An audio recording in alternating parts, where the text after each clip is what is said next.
घेत नाही। पण आता खरात प्रकरणावर माती टाकण्यासाठी नियोजनपूर्वक कॉर्पोरेट कंपनीतील धर्मांतरण प्रकरण पुढे आणलं जात आहे। संबंधित कंपनीत पोलिसांनी कसं स्टिंग ऑपरेशन केलं, मुलींना बोलकं कसं केलं, हे सगळं सांगितलं जात आहे। सोबतच एरंडे प्रकरण देखील पुढे आले। एरंडेनं देखील लोकांना कसं फसवलंय याच्या कहाण्या पुढे येत आहेत। नरहरी झिरवळांचं नटरंग प्रकरण हा देखील त्यातलाच एक प्रकार आहे।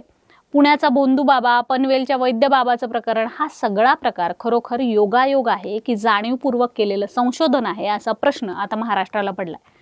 मुळात खरातला मीडिया समोर आणून कायद्याचा बालेकिल्ला नाशिक जिल्हा असं म्हणायला लावून या प्रकरणात न्याय होईल का?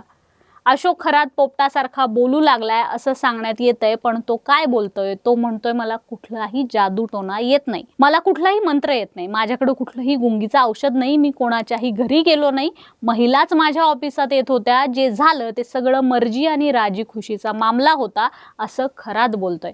म्हणजे प्रकरणात पुढे काय होईल हे आत्ताच दिसतंय।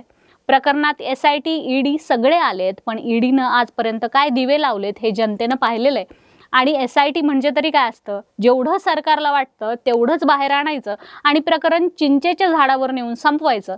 बाकी तुम्हाला काय वाटतं ते कमेंट करून नक्की सांगा। व्हिडिओला लाईक करा, शेअर करा। कार्यारंभवर नवे असाल तर सबस्क्राईब करायला विसरू नका। कार्यारंभ डिजिटल या आमच्या फेसबुक आणि इन्स्टा पेजलाही फॉलो करा। धन्यवाद।